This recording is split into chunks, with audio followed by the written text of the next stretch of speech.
Good afternoon, Chairwoman afternoon. Bowser, and you have my testimony here. My name is, I'm going to try to summarize it in the interest of time. My name is Eugene Puryear, and I'm also the D.C. Statehood Green Party candidate for City Council at large. I'm also a resident of Ward 8. I want to summarize my testimony here to get to what I believe is the heart of the matter, and this is that this issue of public housing is a question of priorities, and it's one that I believe that the council has not shown any real leadership on. I mean, you mentioned in your beginning statement that the local rent supplement program is receiving an increase this year, but what's interesting is when that program was first set up, it was set up to create 1,000 new affordable units every single year. By 2012, it had a 5,200 unit backlog, but we see every single year the City Council or the DC Council wants to add a little increase and then get a pat on the back, even though they're already behind the 8 ball and are not dealing with not only the original intent, but the backlog that they themselves have created.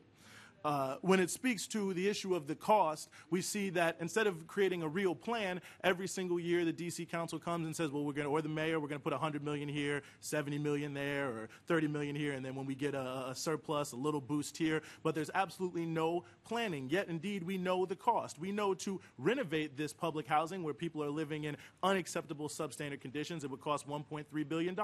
We know to take care of the 70,000 people on the waiting list, it would take, estimated, about $2.3 billion. So that's $3.6 billion, and we can't put in place any sort of plan to deal with this on a multi-year basis. But at the same time, in the fiscal year 2015 budget, there's a plan, a multi-year plan for hundreds of millions of dollars to build a streetcar in the city. I believe it's a 6-year plan, and it's $810 million, if I'm not mistaken.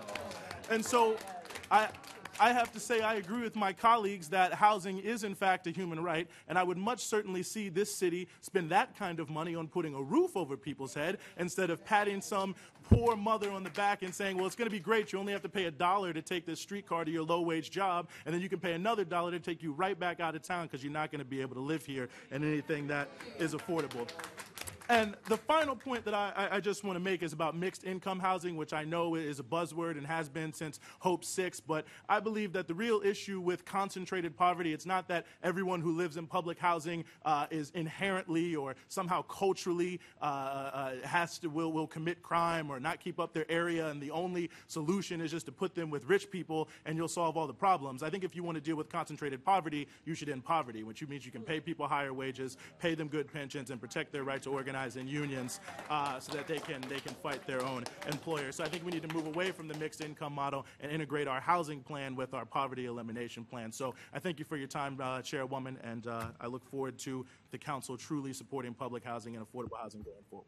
Thank you, Mr.